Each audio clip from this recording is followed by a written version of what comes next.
when I've gotten into too many things at once, and I had a genius attack, and I just kind of said, no more, I'm not doing any more shitty little businesses. Because at the end of the day, like, I don't want to be broke and tired too.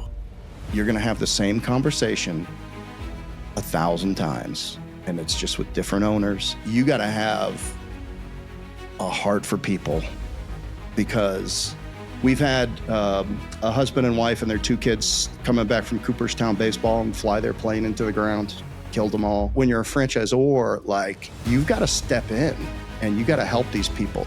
Our product is the people, and our front lines is the franchisees, and their front lines are their customers. So we all have to work on the front line and make sure that, like, we're doing the very best we can to put them over the target, and, you know, give them love, give them tough love, give them tools. We're a lead generation business. We're an adult learning business. We're a crisis management business. And I mean, our product is the people.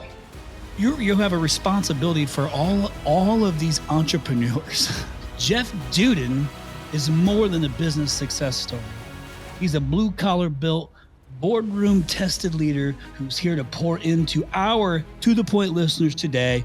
So welcome to the show, Jeff Dudan. We're grateful to have you, my friend.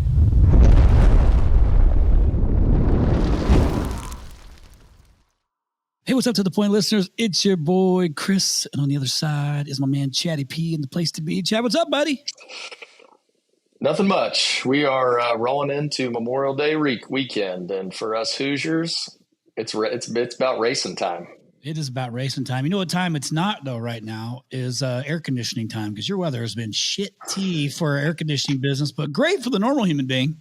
It was 52 degrees out this morning, and I think it got up to like 65 today. It's not hot, which is unfortunate, but we're still fighting through. Actually, I've been really proud of our team. Even without the weather, they've been knocking it dead, taking advantage of everything they can. So proud of them. But yes, we're hoping for it to get to 80, 90 degrees for sure. Well, I'm just looking at my app right now here in Phoenix, and looks like we're sitting at about 100 degrees right now so far. So it's a little bit different here. Yeah. 100 degrees where our guest and I live means you are sweating sitting inside. Absolutely. Well, listen, we have a great episode today. I finally got it locked down. And I got to be on his podcast, I guess probably about maybe a couple months ago or so. I even got to visit his facility out in North Carolina. So it was gorgeous out there when I got there, but it was just starting to get a little bit warm, but no humidity. It was pretty nice. But I'm excited to have Jeff Dudan on the podcast today. And we've gotten to know each other pretty well, I guess, over these last few months. And I got to have him out at Rhino X, which is cool. He got to come experience that, which was great. And then I think you did it, Jeff. You did a podcast with Tommy like right after, right? I did. Rhino X was incredible. I got to sit right next to Chad. Yeah, we're buddies. Yeah, didn't even realize, but like what I realized is everybody at the Rhino X conference was an absolute baller. And so it was I was lucky to get in the room and had a great time, and you know how to throw a great party. Thank you. That's right. I thought I'd put you guys right next to each other. So that was great. Well, I'll tell you what. You know, I was trying to figure out, am I or am I not going to read some dad jokes? But it just feels right. Okay. Like, I'm feeling good. Memorial Day weekend's coming up. You know, by the time this podcast rolls out, it's already passed. But right now it's coming up. And so I'm feeling good. So I'm going to share a couple dad jokes because Chad said, please, if you can remember to do it this time. So Chad, your wish is my command, buddy. That's right. They're starting to like grow on me a touch. Okay. Let it rip. Well, listen, we're all dads here. Okay. So we can enjoy this, right? How can you tell? And by the way, Jeff, if you know this, please chime in. I mean, there's a good chance. Don't be embarrassed. Oh no, there's a good chance, but let's see what you got. Okay. How can you tell it's a dogwood tree? This is a layup. Come on, guys. How can you tell it's a dogwood tree? Something to do with the bark. There you go. Okay. That was the layup. But they got it right. So that should have been a winner. Well, yeah. What is it with a dad joke? Are you supposed to get it or not get it? And does that determine good or bad? I don't think it matters, Chad, actually. Okay. And I think that Ryan is subjective in his answers. I don't know. He just kind of picks what he wants. So whatever. We can agree to disagree on that one. Jeff, Ryan's our podcast producer. He is off camera right now, but he is the one controlling the positive or negative response to the dad joke, which I think is total bullshit. So clearly he didn't like that one. Moving on. There we go. Hey, ladies and gentlemen. Next one. What did the left eye say to the right eye? This is pretty good. What did the left eye say to the right eye? Why are you cross with me? Okay, good guess. Good guess. Chad, got anything? I don't have anything. Between us, Nobody knows. Something smells. Oh, Hey, yeah, that was pretty good. all Okay, right. last one. This one's pretty good. I actually like my answer better, but go ahead. Okay, but it was good. It actually would have totally worked. Nobody knows. What's it called when a dinosaur passes gas? A blast from the past. That's pretty good, right? Okay. Enough. I've wasted enough time already. But listen, now you got some dad jokes, listeners, okay? And those are some good ones, especially the last one. Okay. I'm going to try a little bit different of an intro than I've ever done in the past 5 years of running this podcast, nearly 300 episodes. I've never done this. I'm doing it today. And this was inspired by our guest, Mr. Jeff Dudan, who actually did this for me when I was on his podcast. And I was like, that was the most impressive introduction I've ever had as a guest on a podcast or speaking event or anything. So I wanted to return the favor. I hope I do as good a job as you did, Jeff, but I'm going to give it a go. Are you ready? I'm all set. Okay. So for our listeners, rather than do a whole background, I'm actually going to give you his background in about a minute and a half, maybe 2 minutes, depending on how much I animate through this whole process. So are you ready? Here we go. Today's guest is an absolute force in the world of franchising leadership and legacy. Love that word. From the gritty suburbs of Chi-Town and the Friday night lights of Schaumburg High, go Saxons. All right. Jeff started his journey as a standout athlete, chasing a football dream. And that dream took him across the country and eventually landed him at Appalachian State University, where he didn't just play, he excelled. Hey, Michigan, I bet you know where Boone, North Carolina is now. Inside joke, he knows that one. He graduated with honors in marketing while running a demanding painting business on the side. Got a little side hustle. Has a lot of experience with grit, long days, discipline, all those things. Jeff lived it. But Jeff's real game began after graduation. Boots on the ground in South Florida, helping communities rebuild after devastation of Hurricane Andrew in 1992. It was there, deep in the trenches of insurance restoration, that the spark for entrepreneurship caught fire. And that fire became AdvantaClean, a restoration water damage mold remediation business. He and his partners grew from one location to 240 franchise units nationwide before selling the successful company, on January 1st in 2019. Hell of a new year, Jeff. I hope I got that number or that date right. It was. Okay, great. It was. Thank God. But he didn't stop there. No, Chad. He did not stop there. Jeff went on to build multiple franchise platforms, from home and property services. Property services is a term I learned from Jeff while I was in North Carolina, by the way. Add that in.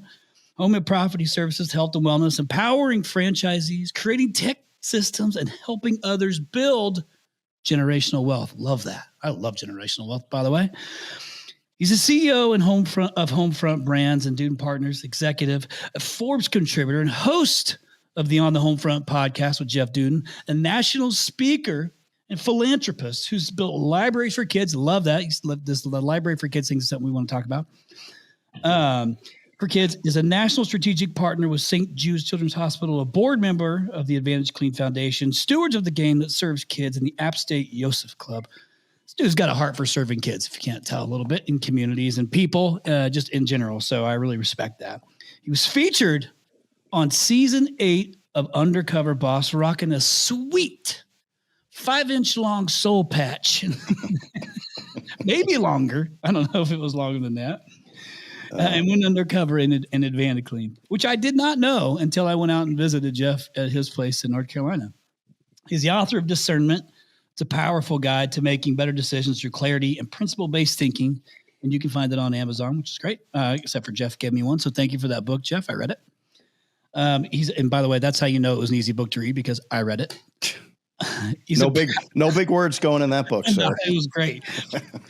He's a proud App State alum, a loving husband, a father, a coach, leader by all accounts, and one hell of a human being. Jeff Dudan is more than a business success story.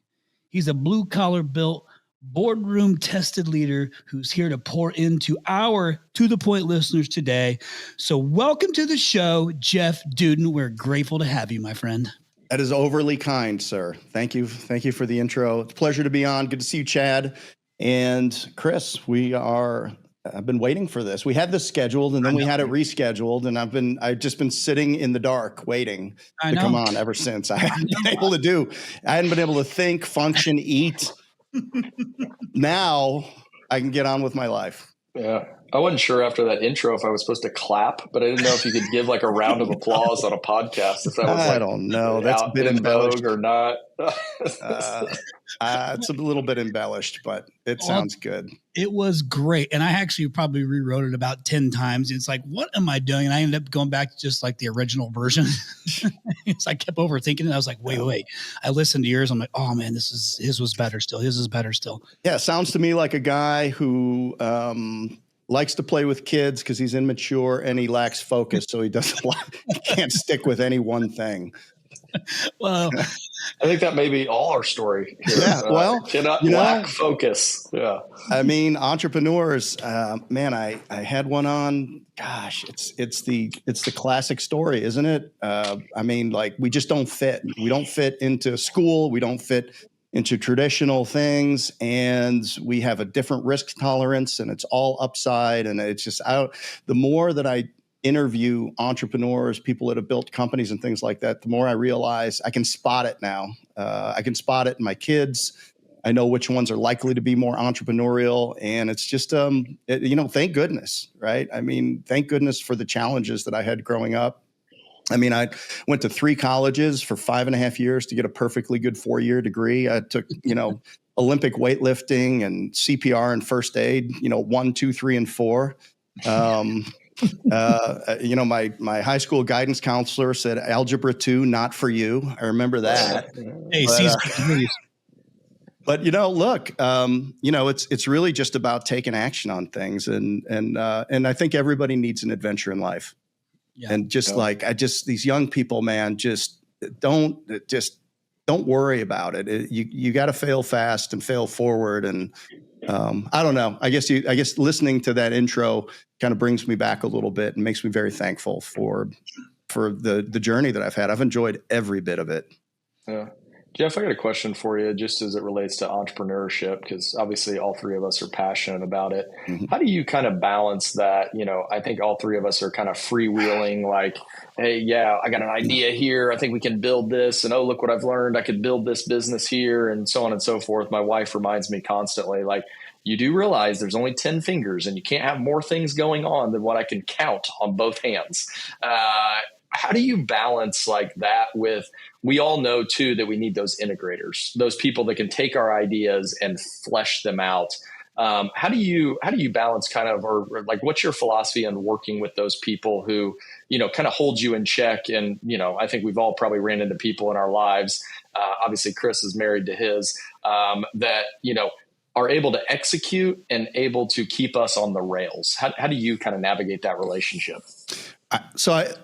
I heard maybe two questions, and so how do you decide what you do? Because you can do so many things. Like you can take your entrepreneurial skills and your energy and you can put it to anything. And I think over the course of my life, when I've gotten into too many things at once, and I had a genius attack and I thought I could start this. After you lose money in a couple of deals, you start saying, all right, I've got to put some decision filters around this. So there's a couple. Number one is, once you decide, like once you have success in a business and maybe you have an exit, then it's like, all right, I'm not going to do any businesses that don't have the potential of this. And I said it to somebody else who called me and who used to work for me. And he's like, I'm going to do this. I want to do this. And I just kind of said, no more, I'm not doing any more shitty little businesses. You know what I mean? Because I saw the business. I think it's a great opportunity. I think it can make money, but I just didn't see how it would scale. So right off the bat, you're going to cut off 90% of the things that you could get distracted with by saying, I'm only going to build 20, 50, 100 million. If it can't get to $100 million, then I'm not going to do it. Like at the end of the day. I mean, so like that. And then, kind of a Dan Martell thing, I guess, although I've never heard him say it, is you have to, and I coach our franchise owners to this, is, all right, if I wanted to make $100 an hour, then I can almost do anything. I can, if I want to make a couple $100,000 a year. If I want to make $500 an hour, now that's different.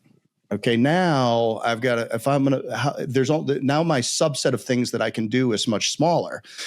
What about $5,000 an hour? Or what if I said I need to make $25,000 an hour? At the higher up you go, the more limited your options become. And how do you calculate that? Well, I calculate that through exit, right? So I say, all right, how much money can I make? How much value can I create? And what do I know that this is going to be worth? And how much money do I make along the way? And I've been involved in maybe 15 different businesses since 2019. And some of them, there's a handful of them met the requirement, my dollars per hour, when we sold those businesses and whatever, but the majority of them didn't really meet those requirements. They ended up being a little bit more of a drag. So I really learned to get disciplined about, what's my return on time in terms of dollars and value creation. And then what's my minimum, like if I've spent 35 years developing these skills, these resources, these networks, what's the minimum that I'm willing to get involved with? Because at the end of the day, like, I don't want to be broke and tired too. If I'm going to put into a business, because what happens, and this is, I'm sure you guys have gotten caught up in this, right? You get some 3 or 4 really smart people and they say, we're going to do this business. And you're like, okay, I'm in for 15% or 20% of it. And the next thing you know, you've got all chiefs. You don't have any managers. You don't have any Indians. And everybody's got these great ideas. But now all of a sudden, something goes off the rails and you're looking around. It's like somebody needs to step in and run this thing. Somebody needs to step in and do some work. And then you get sucked in doing more work to make sure that it doesn't go to zero. And now it's like, why did I even get involved? I got involved in this as kind of a passive advisor. And I ended up being somebody that had to step in and operate or save or fix or do something like that. So that's kind of the way I look at like how I decide what investments I get into or what I do. And like right now, Homefront Brands is, I mean, so if you like a private equity firm, I sold my business in 2019. I made a lot of investments, some of which were active, many of which were passive. But then now we're here in 2025. I said, okay, well, I've held these things for 4 to 5 years. It's time to exit them, just like a private equity firm would. And I haven't refilled my plate with a bunch of I'm just focusing on making the franchise owners of Homefront Brands successful. Like at the end of the day, like it's nice to be operating again. And it's nice to not,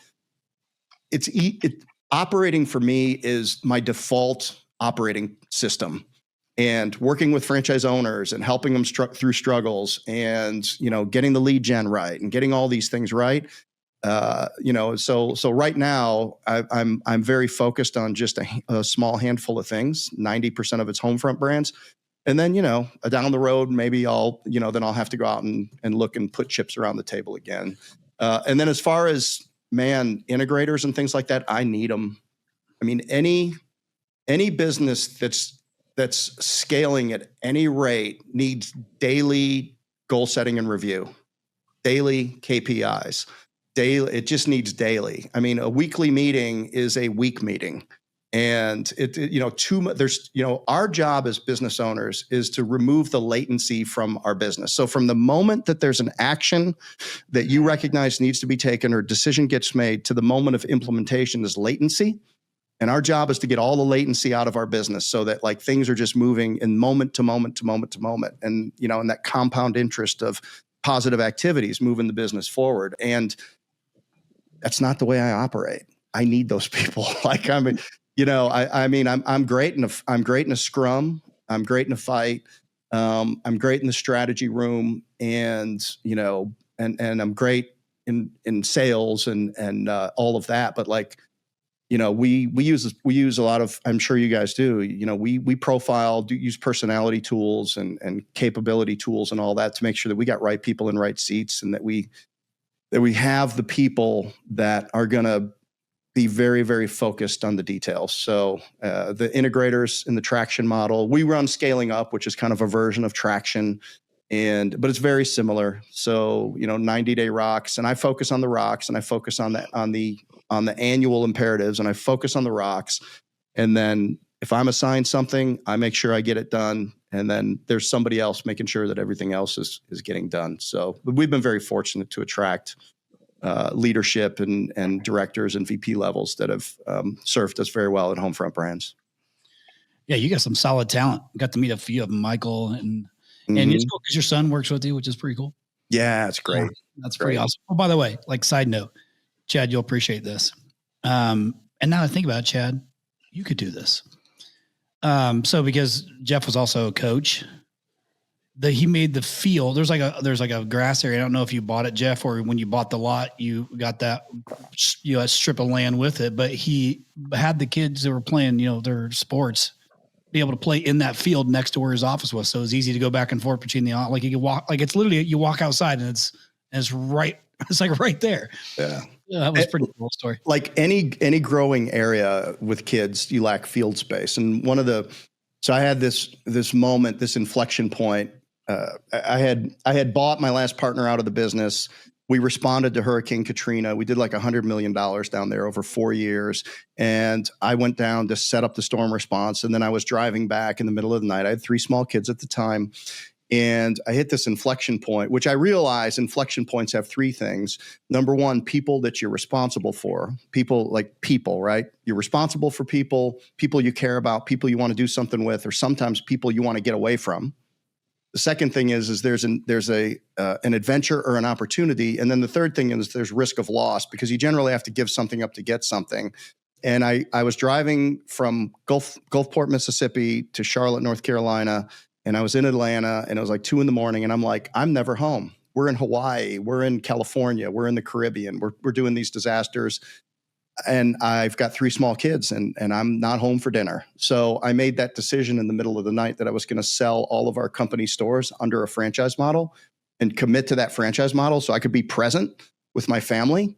And that's what we did in 2006, 7, and 8. We sold our offices in Orlando, Greenville, Spartanburg, Columbia, South Carolina, and Charlotte. And 2009, we launched to the marketplace with our franchise offering. We ended up with 240 over 9 years. And in that time, I was able to coach 30 seasons of my kids' sports. So my daughter was a soccer player. I've coached a lot of youth baseball, a lot of youth football, a lot of youth basketball. And we have a big 22,000 square foot warehouse here and on 5 acres. We practiced every one of those sports we had batting cages out back, man. And we, pitchers and catchers in here on the weekend, throwing in the warehouse, and football practice. I just had to get them to give insurance to the field, I had to get the field registered with the league. And so the insurance would cover it. And man, it was great. And and we were kind of out of the traffic pattern. So the parents loved it. And it was just a great situation. I wouldn't go back and do it.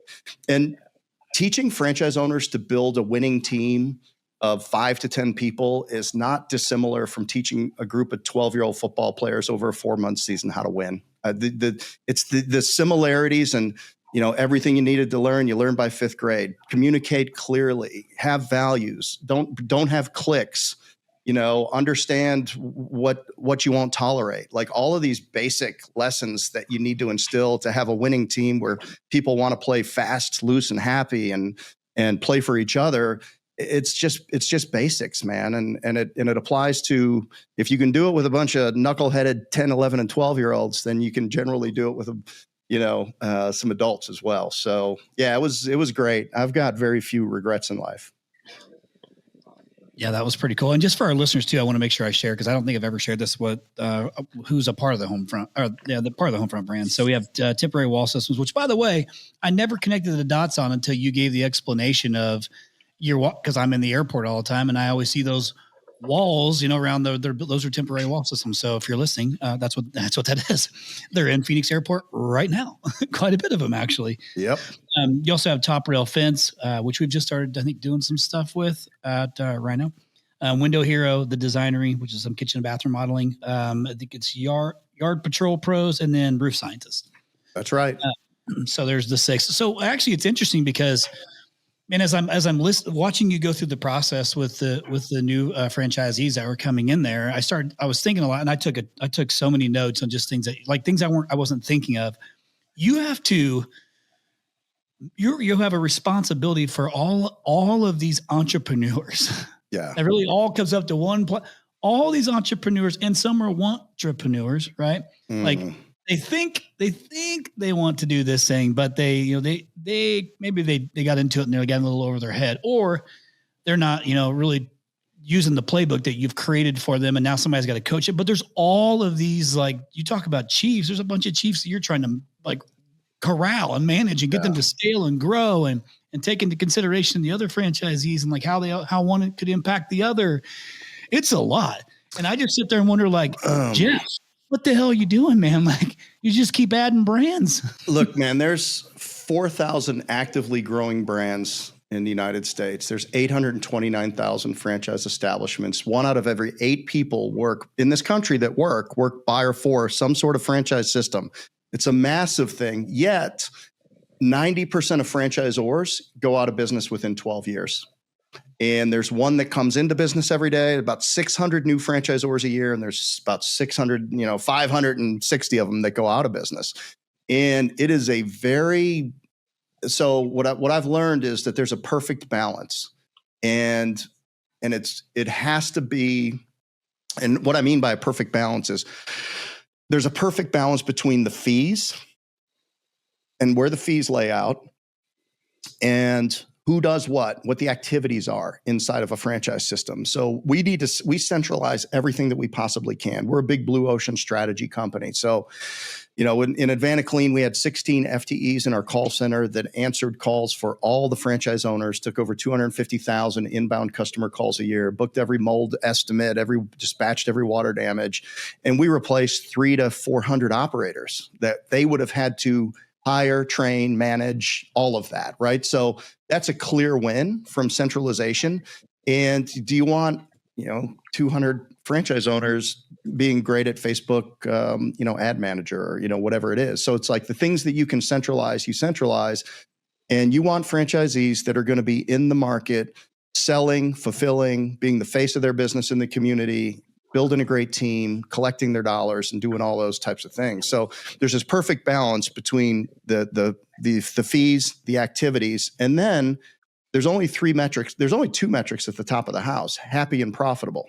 Okay, so happy is franchisee satisfaction, like Net Promoter Score style, and then profitable is, we care about system-wide revenue because we get paid on top line. And then what are the unit economics? Like, what's the 4-wall economics happening in the systems? Because everybody's happy when they start, but if they're not profitable, they're not going to be happy for long. So making sure that you have a path to profitability, and that it's, and it's hard. Like, how it is starting a business. You guys have done it. Like, I mean, Chris, we talked about your story at length and how long and hard that was for you. And these guys are no different, even though they have guardrails, even though they have a system, even though they've got coaches, even though there's a lot of things they don't have to do or do as well, or do alone. It's still hard for people coming from corporate America just to say, well, now I'm a fence contractor, right? There's still a learning curve involved in that. So for all of that, it's, it is a very nuanced thing. And what happens a lot of times is, and it takes a lot more money to be a franchisor because we get paid pennies on the dollar, and we don't break even until we have 50, 60 franchise owners operating out there. So like we have to have enough staying power to be able to make the investments ahead of time to create an environment where the franchise owners can be successful and all of that. So people get into it but they don't realize how much money it's going to cost, how long out the break even is for a franchisor. And then honestly, you got to have a heart for people because you're going to have the same conversation 1,000 times, and it's just with different owners.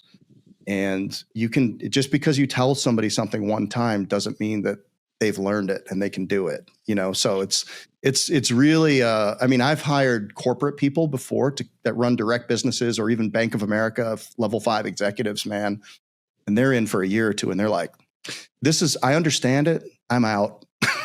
I can't show up like this for these people every day. It's the same again, but like, I love that part of it. I love it when an owner, gets their business to a point where, you call them and, I call like 5 to 7 just randomly a week. You got the top line, you got the bottom line, you got the front line, right? So like, you got to talk to the front line. You want to know exactly what's going on. As a CEO, we get filtered stuff. So I want to hear the unfiltered stuff and I reach out randomly to get it. And, it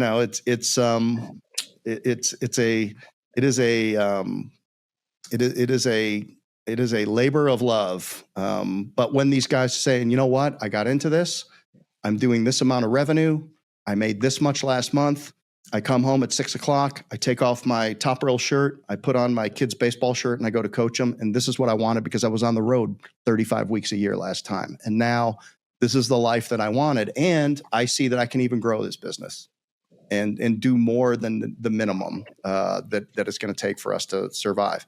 And then you have people that struggle sometimes, right, to follow the plan and all of that. And that's on us to make sure that we wrap our arms around those people and, take the punches, take the bullets, and just get to a place. That's why one of our values is service or servant leadership. Is because like we have to be in the pocket with these people. Like we have to be close enough to them that they'll tell us the truth about what's going on. Because they'll say, hey, your numbers are down. What's going on? The leads are weak. Or, the leads aren't, or my salesperson's not working, or everybody's slow. All this crap you hear. And then like, I don't see that. And they'll be like, hey, I'm going through a divorce. We've had a husband and wife and their 2 kids coming back from Cooperstown baseball and fly their plane into the ground, killed them all. We had last week, we had a franchisee that had been in and out of rehab. His parents were trying to run the business. He tried to commit suicide. That business has to be sold. We've had divorces. It's like we're dealing with, if you're an employer and that happens, you have to deal with it to a certain amount.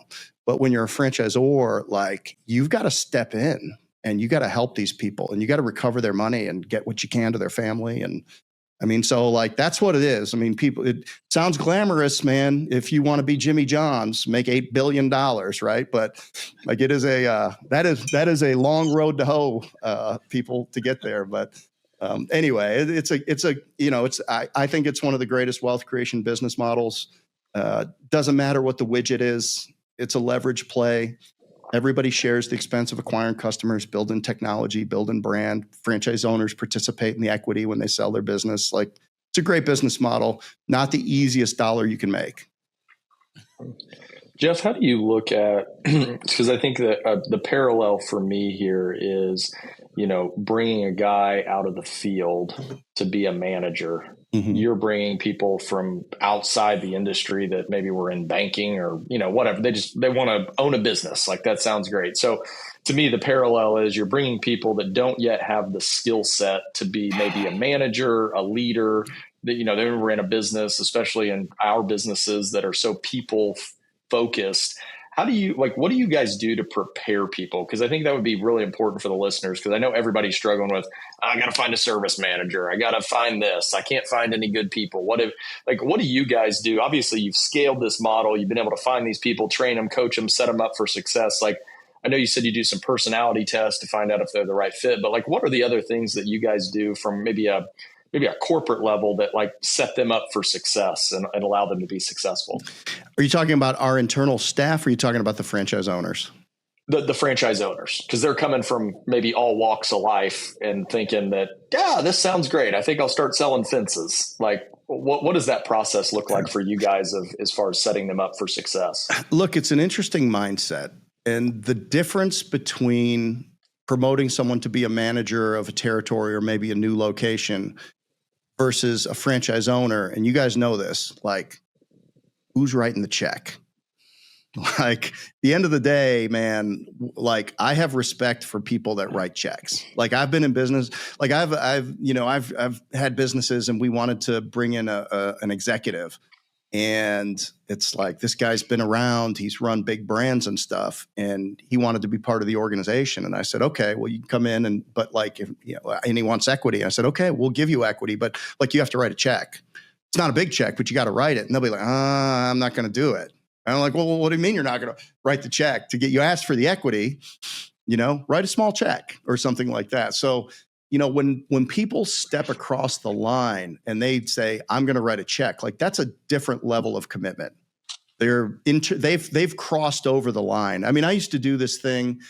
You guys remember a company called HVAC Agents? It was a recruiting website. And we cut a deal with them to try to place we placed ads on, and they had like 14,000 people that were looking for jobs in the HVAC industry. And at the end of the day, those people were all looking. You can't get somebody that's looking for a job to decide that they want to run a check and own a business. Like, that's something people have to come to themselves. So once they're in that place, like, there's a good bit of fear, and that fear, it needs to be a healthy amount of fear. But I mean, it's giving them the proper training. It's putting them in peer groups so that they can model the type of behavior that is going to be successful. It's putting up big guardrails around them. And generally, how somebody behaves after 90 days is how they're going to continue to behave. So if you don't get all the way around these franchise owners in the first 90 days and provide them consistent coaching and feedback, then like, now you're in change management. So, we have a saying here that says, start well, and so it goes well. And, you really have to focus heavy in the beginning to make sure that, because when there's a lack of clarity, then people hesitate. And when there's a lack of clarity, three things happen. Number one, people do nothing, or they hesitate, or they make something up. So, if things aren't clear about what to do, they're going to create workarounds and systems, and they're going to create beliefs. So now you got to go in and they're going to say, well, the business isn't performing. And it's going to like, well, yeah, you're not doing these things, but now you're untraining them. So you have an opportunity in the very beginning to provide the blueprint for success, and then to create the muscle memory around the right behaviors. And I think at the end of the day, I mean, I could go into all the details of the different area of the business is how we do that, but that's basically it, is make sure that you're training. I mean, think about it. Like, it's crazy. Like, athletes train twice a day. They lift weights. They work on their form. They work on their footwork. They break everything down to the minute details of it, right? And then a business owner that thinks they want to be a business owner get into it, and they don't even watch the videos.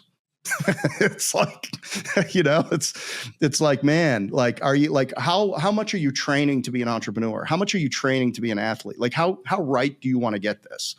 So we have to make determinations about that. And then, we've got to kind of do our best to immerse them in the things that are going to help them to be successful. Look, it's not perfect, because at the end of the day, and this is the other big difference, they don't work for us.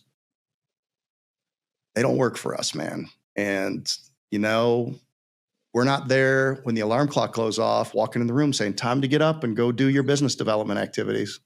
I mean, so, to the extent that we can, we can monitor activities, behaviors, results, and things like that. But at the end of the day, some people get into it and they're just like, I see it clearly. I want to go back to my job. That happens because, you guys know, like, it takes a long time to sleep well at night when the sea is rough and the waters are choppy. Like, it takes a long time as an entrepreneur to not, I had a rough day today. I had a bunch of rough phone calls. I got a lot going on. You know what? I took like 5 deep breaths when I came in here to this podcast, and I'm good.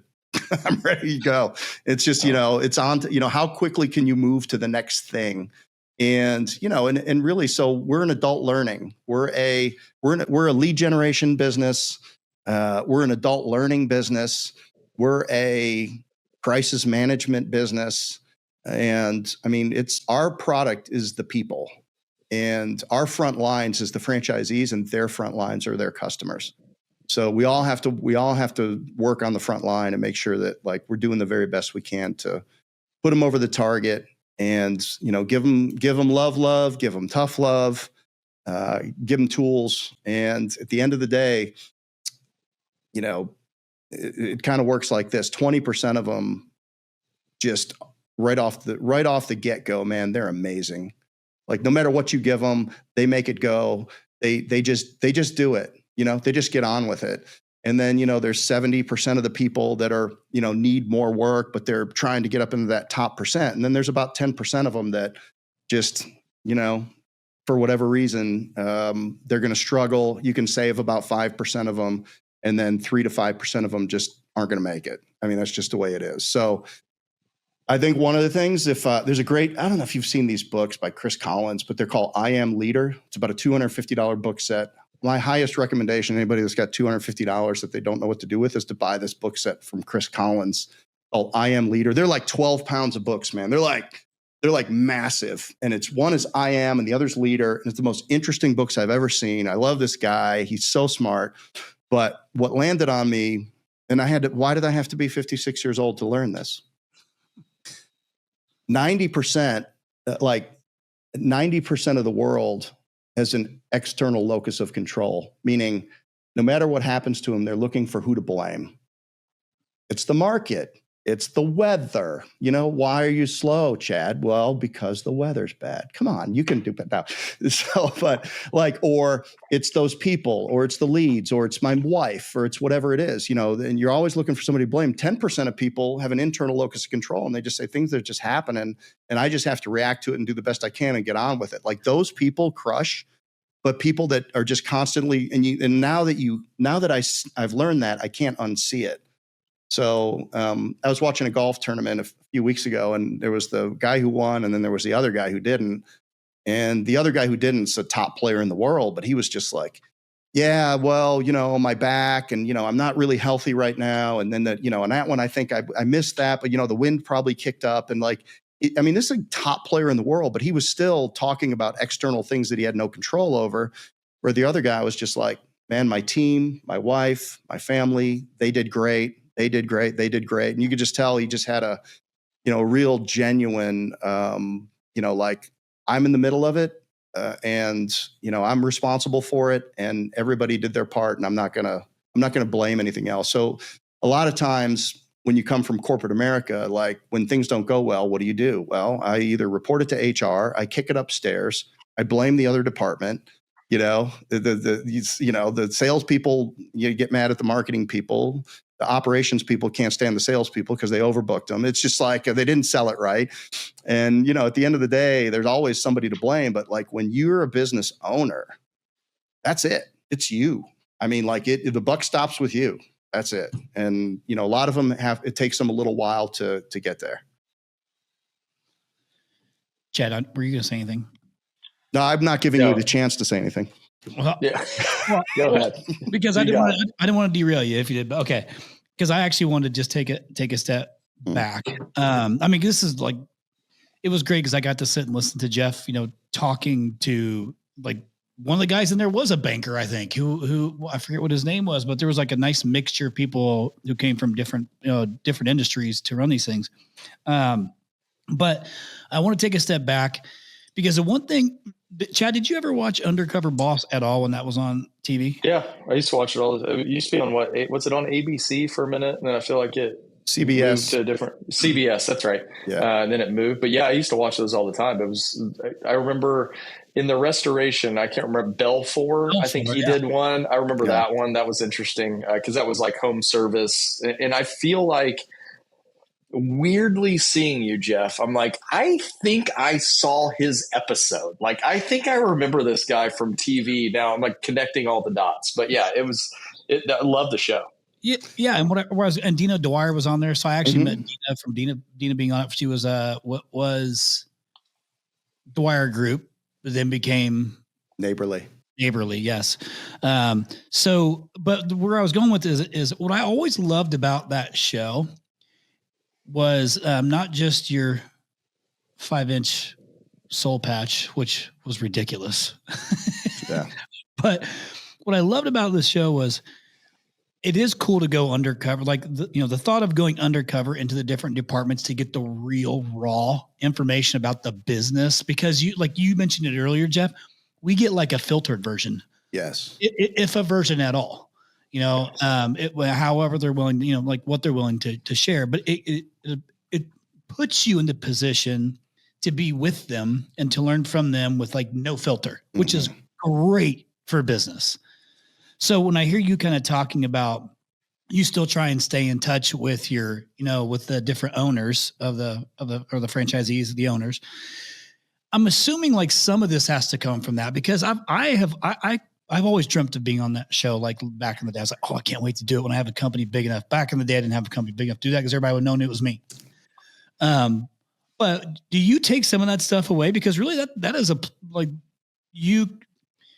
you can't go undercover, but you figured a way to go and get that information back to you from these different phases within the business to know, is it an operations issue? Is it a sales issue? Is it a marketing issue? Is it a whatever issue?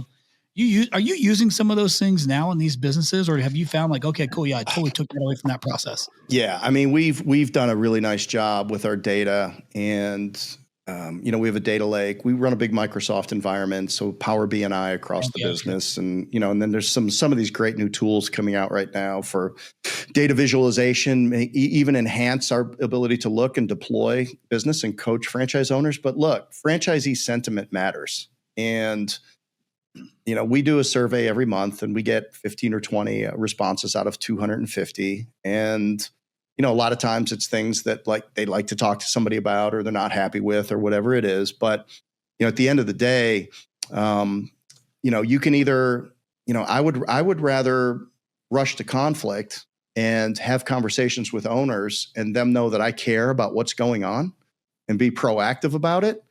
And as opposed to wait until they haven't talked to me in a year and now they're upset and I'm just hearing about it for the first time because it never, the data or the conversations never got back to me. So look, relationship equity is a real thing in a franchise system, meaning, how much trust you have when something goes wrong or somebody makes a mistake. And we are constantly working to build relationship equity with our franchise system, not only just to kind of keep everything moving in the right direction, but look, all of the great ideas are going to come from the front line.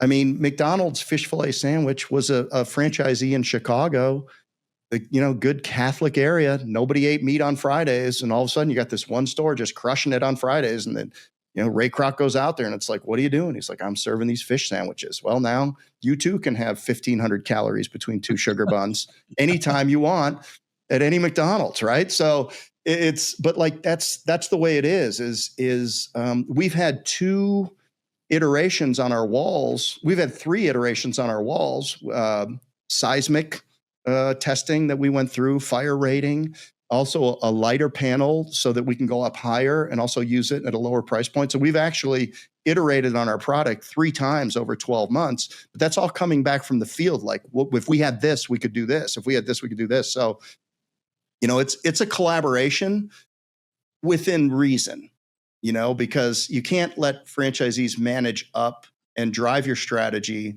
but you have to incorporate the real needs of the business into the strategy within a reasonable amount of time. Because at the end of the day, we get paid on top line. Yeah. So the more that we can get them to do, the more that we do, the more their businesses make. That really just undergirds it shores up the quality of the franchise system. If the franchisees, the more profit that they make in their stores, it's like top line, but unit profitability, unit performance. And the last thing I'll say about units is, man, when you're bringing in new owners, many of which are entrepreneurs for the first time, you cannot put them in a jet airplane. Like, the businesses need to be good for people. Like, an average person on an average day, putting an average effort, needs to be able to make some predictable amount of revenue and profit. I mean, like, at the end of the day, I mean, it's a bell. It is there's two ends, right? And then there's a big fat middle, and then you got your rock stars, man, and you try to get everybody up into rock star status. But like, some people rise to their own level. Like, it's interesting. I was in one of the guys that I saw him at Rhino. I was in a marketing mastermind. He's a $35 million HVAC guy. And I asked him, I was in with Dean Jackson in Orlando on a little marketing mastermind. And I said, okay, well, do you do controls? Do you do residential? Do you do commercial? What do you do? He told me, and I said, all right, you probably have about 70 trucks, and you got this many in dispatch, and you got this many that. And he goes, yeah. And because every business has $1 per person, right? So think about it. Like, if you can only build a team of 3 people, it doesn't matter what the business is. It's only going to be so high, especially in the service industry. If you can build a team of 10 people or 15 people or 20 people. So like, their leadership capacity is a direct, and maybe they're not all employees. We have some subcontractor models. Some of our businesses use subcontractors for installation.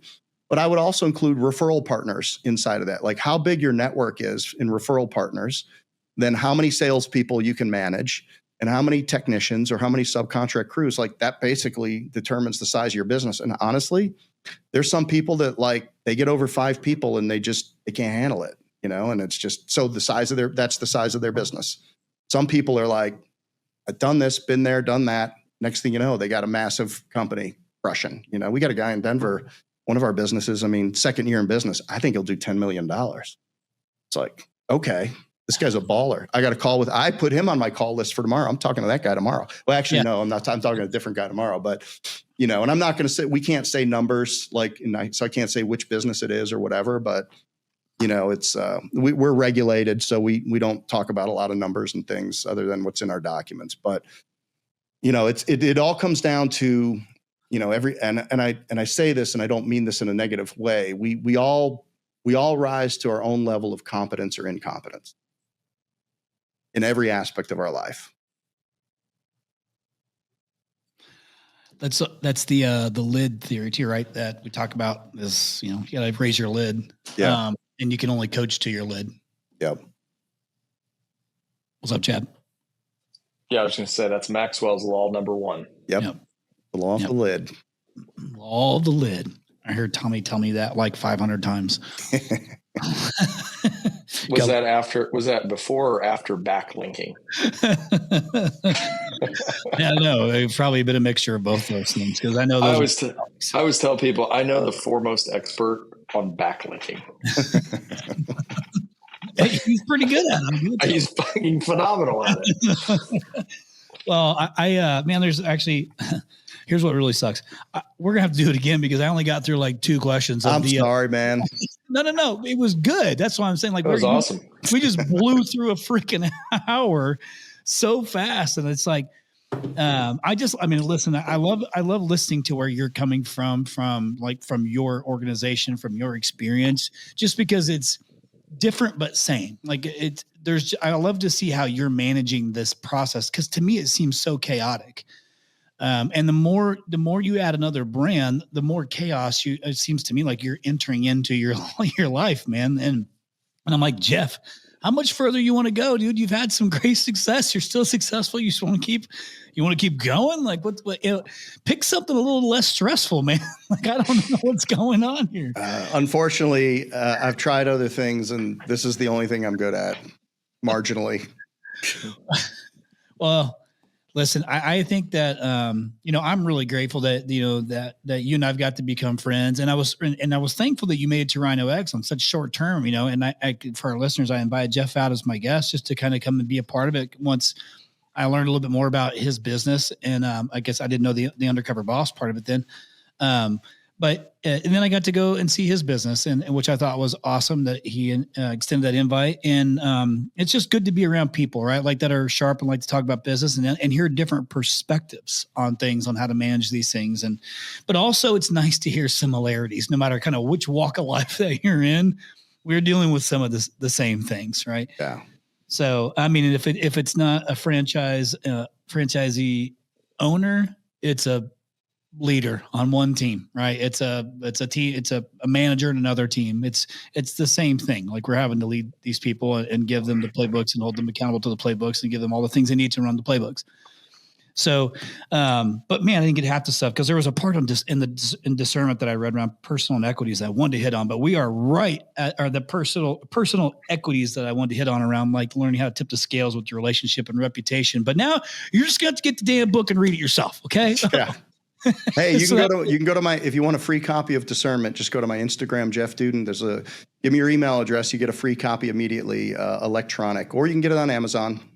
I think it's, 11 cents on Amazon or whatever it is now. It's not expensive. Fire sale. Fire sale. Yeah. Lots of, there's literally dozens of copies in print, and at least 90% of those are up for resale. So I don't know. It's really sticky. Selling it on the black market. That's right. Secondary market. Well, my kids never forget to remind me that they use it to unwobble our Christmas tree stand every year. That's what they do. Yeah. That's very thoughtful. I mean, it is about that size, so it's about the right size to help with some wobbling. It works perfect. Well, listen, man, I'm super grateful for you guys coming on and staying, a little bit, staying later there than it is here. But Jeff, I appreciate you giving our listeners, pouring into them a little bit on this and just, coming on here. And listen, I'm grateful just to be a strategic partner with Homefront Brands. Like, it's a blessing to be that. So I get to be friends and partners at the same time. So that's pretty cool for me. And I love being able to do these types of podcasts with people who I have relationships with. So appreciate you taking the time for us, brother. Well, it's an honor to get to know you guys. I feel like I was missing out on a whole segment of the home service industry, not knowing you guys, and coming out to Rhino was a real eye opener for me. So I really appreciate the invite. I'm honored to be on, and looking forward to growing a great relationship. Awesome. Well, to our listeners, you heard it, man. Go pick up the book. It's free, or it's 11 cents. Actually, you might pay more for shipping. Yep. And you can check us out at homefrontbrands.com or my new website out, jeffdudan.com. I've closed down all the other ones and got everything on jeffdudan.com. So you can reach out to me there. And if you need anything, I'm always here and available. Awesome. And to our listeners, if for whatever reason you need us to connect, just reach out to us. We'll make sure we get you connected with Jeff. Chad, I know you got to run, buddy. I hope everybody has a good Memorial Day weekend. And if you're listening to this, it's already Memorial Day weekend's past. So I hope you had a good Memorial Day weekend a few weeks ago. But listen, he shared a lot of information. You don't got to do everything, but you got to do something. No 0 days.